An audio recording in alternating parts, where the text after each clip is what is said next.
Maayong adlaw mga kahigalaan, mga ka-wonders. Just to let you know, this is not sponsored by the establishment we are featuring in this video. Camp Cesaria is located in Kidapawan City, North Cotabato. And how we learned about it? Well, ito na nga. Several weeks before we left for the Philippines, nag-check ako sa Google kung anong mga lugar na pwede naming pagstayhan sa Kidapawan. And among the top search results is Camp Cesaria.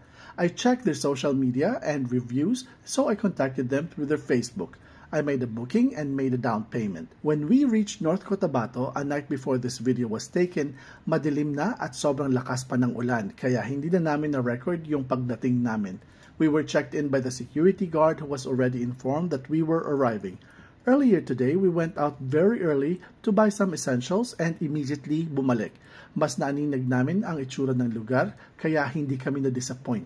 So far, we were only able to establish that it has a lush vegetation and a river runs by in the area na malapit sa room na pinagstayhan namin. As you can see in this video, upon our entry, we were met by lush trees and vegetations at may malinis silang ilog na dumadaloy sa mga kapunuan. Pero hindi lang yan. Mas marami pa kaming natuklasan at nakita sa Camp Cesaria. Watch this video in full to learn more about this nature camp and you'll be glad to know na may ganitong lugar na pwede ninyong bisitahin sa Kidapawan with your family and friends. Kaya continue watching, and if you don't have a YouTube Premium account, please do not skip ads because it means a lot to us and it can help us create more content for you, just like this. And don't forget to subscribe to our channel to watch more of our cooking videos and adventures dito sa Mindanao and more around the Philippines and elsewhere.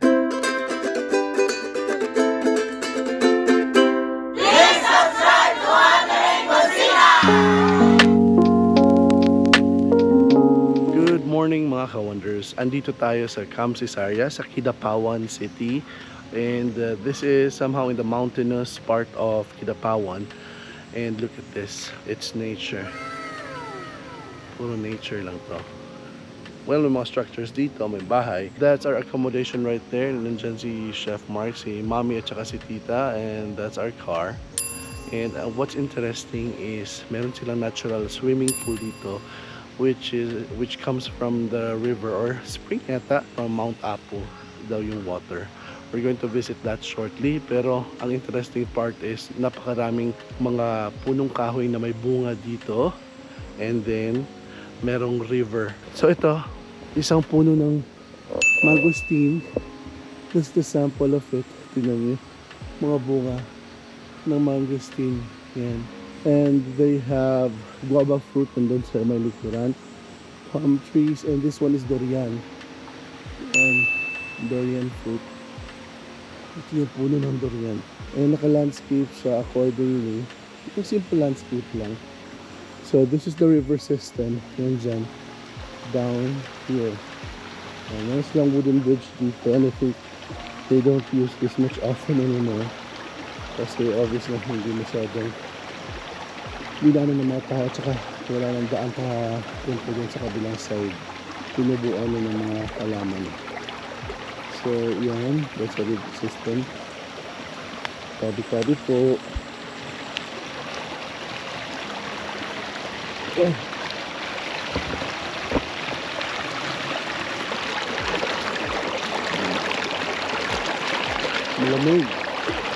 Malamig yung tubig, ang sarap tignan, napaka-calming tignan. I always dreamed of having a bahay next to a river such as this, as in. So dito sa Camp Cesaria, I found it lang sa Google, places to stay in Kidapawan. And you've got this, and you've got the hall, malaking hall for any event na pwede mangyari, na pwede nang gawin. And this is the natural pool. The room we rented was good for 4 to 5 persons, and it's 3,500 pesos per night with breakfast and including taxes. It was a Friday and Saturday nung nagstay kami sa Camp Cesaria. Wala masyadong tao. But later that night, may mga nag-overnight stay and they even had tents. Drinks are allowed because they don't have many alcoholic drinks at camp as long as you clean as you go. In the natural swimming pool area, you have several tables and chairs and a shower area. Pwede kang mag-day use. The water, they said, came from Mount Apo. It's a natural flowing pool at sobrang lamig. The water is crystal clear at makikita mo talaga na malinis siya. This is a natural pool. Tapos, lumabalag yung tubig dito that goes right down there. Ito. I apologize mga ka-wonders, but something went wrong with our video files at maraming nawala na mga video footages namin kasama na ang room tour. Kaya bear with us sa mga direct na eksena na obvious na kulang-kulang. Pinapit the whole area. Maraming pwedeng gawa ng events dito. Kasi meron pa isang doon. Isa pang cottage doon. And this is the main dining hall.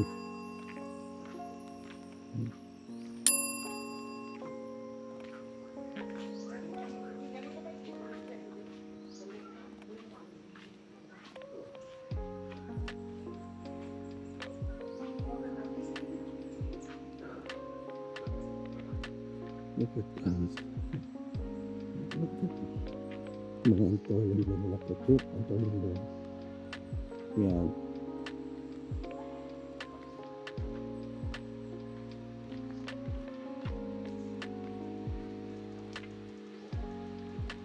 Ito pump road.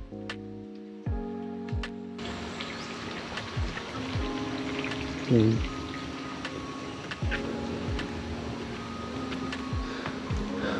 Order na lang kung coffee. Then, pwede pa deliver dito? Okay ra, layo-layo biya mo, dang sexy kayo mo dali. Mong sexy kayo mo dali, lagyo kayo maglakwan. Morning! Asa ka mo order? Tirira? Dito, taas. Okay. Jesus Christ, sorry. Kung gusto mo nag-internet, well, my Wi-Fi sila, piso Wi-Fi. Yes, mahirap ang signal sa loob ng camp kaya makakapag-relax talaga kayo. Away talaga from screen time. But if you want, meron silang piso Wi-Fi for internet connection. This is so perfect. Morning! Nasugod sila yung oh, good morning! Ano nila isda dito? Morning, pwede mo order coffee? Tapos ipa-deliver dito sa kuan sa sa kuan ng Americano. Inyong si Kwati is tabliya gid no? Yes, sir. Duha ka si Kwati. Cafe Americano. Yes. Duha ka Americano. Kidera, sir, no? Ayaw lang ba't sugar ha? Yes po, yes po. Magdala lang pid ko og sir ka ng brown sugar sa sikwate. Sige. Para in case additional. Sige, sir. So this is Javin. Yes, please. Thank you. This is Javin's Cafe. Kamu rin lagi mo yung cookies and cakes? Yes po. We got the sweets right here. So nasa magbulalo? Naa, sir. Wow. Best balbacoa. So kung order ng balbacoa na, may balbacoa ron. Bulalo lang ang mga available, sir. Okay. Say hi.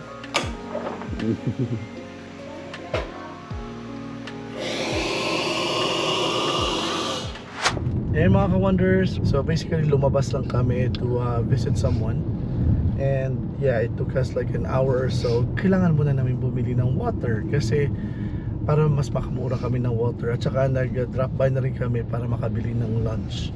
Although bawal yung pagkain from the outside, pero kailangan pa rin natin bumili sa mga, kasi may mga specifics tayo na hindi pwedeng mabili na hindi natin nabibili sa loob ng resort. Tignan nyo yung mountains from afar, oh. Grabe, ang ganda. Yan yung mountain.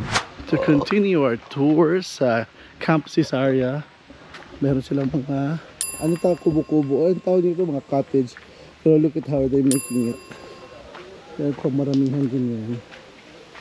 For groups. May speaker pa. And then they've got the water source from here. Yan. Nakakamangha. Ito siguro yung parang fishing nila, no? Siguro, pwede daw dito manghuli ng tilapia. Meron din silang pangmaramihan. So, this is just one of their events place. Kung gusto nyo ng pang-events. May sariling toilet and bath.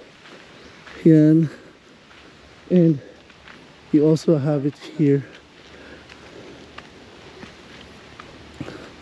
Galing ganda. Pwede dito. Meron sila pa-bridge. Rubber tree. Rubber.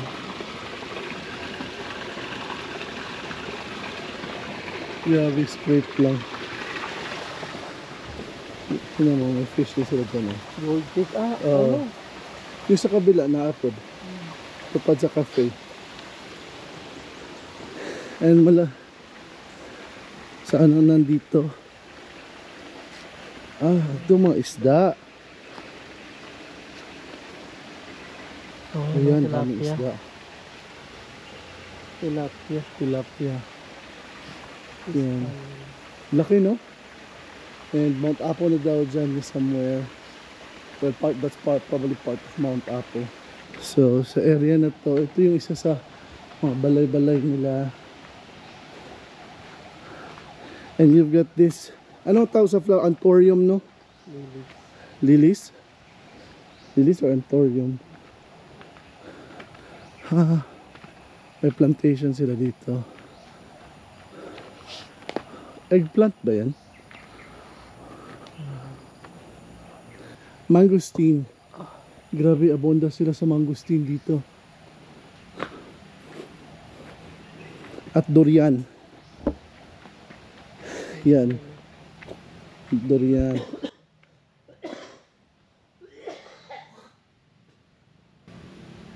Durian fruit. Hindi pa nahinog. Angot lang. How would you know?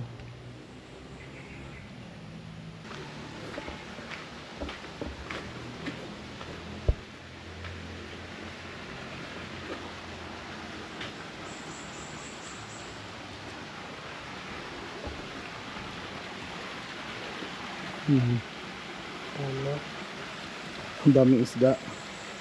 Dagko sa bato, oh. Grabe sa. Feeling ko sa una water na diri. Na block na lang. Yun,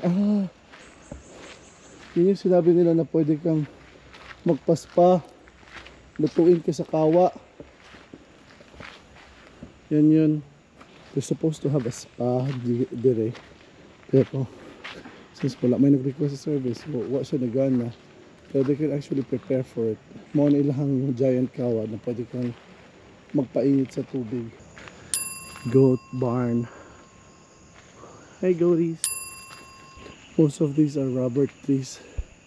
And they're scraping it out. They're scraping the bark. Pero natuyuan na. It's amazing guys na may makikita kang ganito. Diba ito yung ginagamit na shampoo? Ayan. Yung mga tanim na yan.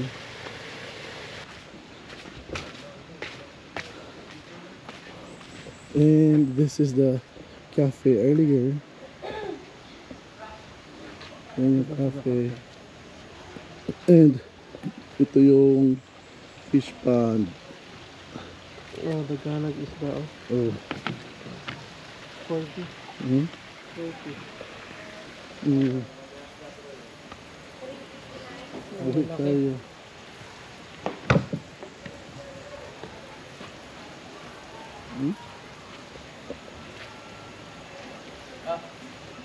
Ay!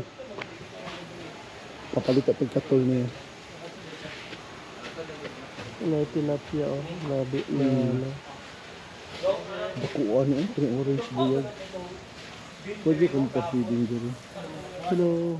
Take note that these fishes are used to the silent environment na tubig lang ang maririnig mo around the area at walang sigaw ng tao. Nabubulabog din sila pag may malakas na boses ng mga tao. So this is our last night dito sa Camp Cesaria. So we're going to enjoy the rest of the afternoon. So, tatawid si Chef Mark dito. So, Masay. They actually provide life vests for children and adults. And mga ka-wonders, when you plan to visit Camp Cesaria, please make sure na may dala kayong katol or off lotion para iwas lamok. Ang daming lamok sa gabi. Ha? Oo. Yan.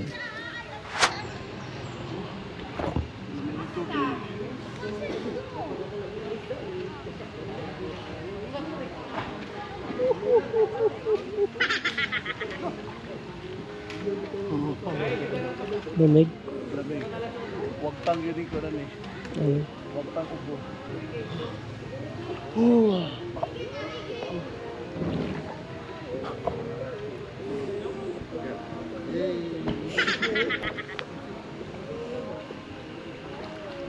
Good morning! We're still here at Camp Cesaria, and this is our last morning here, and just in a couple of hours or maybe less, alis na kami dito kasi pupunta na kami na Makilala and then go to Davao City later this day. So breakfast muna. We're having the same breakfast. Take on Chef Mark. Tapan egg, tapan egg, tapan egg. So let's just finish our breakfast. Let's have coffee and then alis na tayo dito. Yeah. Ito si Mark. Hi. Barbecue.